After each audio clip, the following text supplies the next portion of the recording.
إيه ده؟ هو أنا سمعت صح؟ كوكب الأرض قرر يطردنا؟ يا صاحبي، للأسف أنت مش محبوب قوي زي ما كنت فاكر. الكوكب اللي احنا عايشين عليه شكله قرر يقول لنا مع السلامة يا جماعة، كفاية كده. طب إزاي وليه؟ وهل ده تهريج؟ لا خالص. في حاجة في العلم اسمها الانقراضات الجماعية. يعني الكوكب حرفياً كل شوية بيزهق من الكائنات اللي عليه ويمسحهم. حصل قبل كده 5 انقراضات جماعية.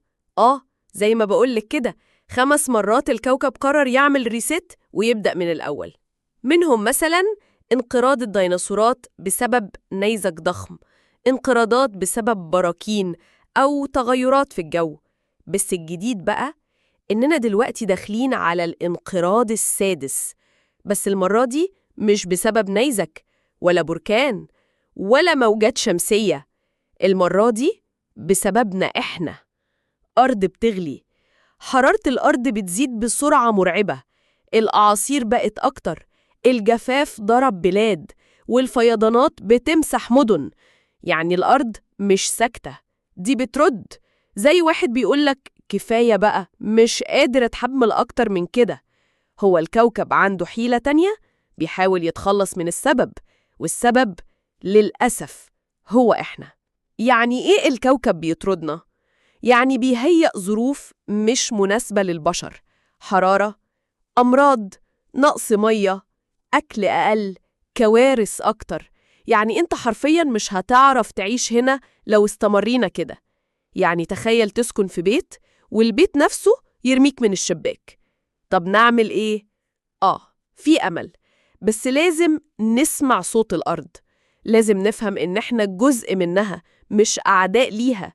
لازم نقلل استهلاكنا، نحافظ على المية، نزرع شجرة، نقلل بلاستيك، حتى لو خطوة صغيرة. بس لما كلنا نتحرك الكوكب هيسمعنا ويهدى. سؤال ليك، لو كوكب الأرض فعلاً اتكلم وقالك جملة واحدة بس، تفتكر هيقولك إيه؟ اكتب لي في الكومنتس، وياريت ما تكونش الجملة اطلع برا يا قلبي.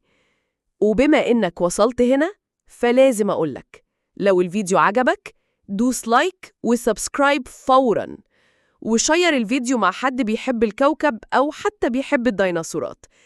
كل لايك بتدوسه معناه فرصة إن الفيديو يوصل لحد ممكن يغير، وكل سبسكرايب معناه صوت بيقول إحنا لسه مهتمين. كوكبنا مش فندق بنقعد فيه نوسخه ونمشي، كوكبنا بيت، ولو إحنا وسخناه محدش هيكنس ورانا. قبل ما الكوكب يطردنا خلينا نحاول نتصالح معاه.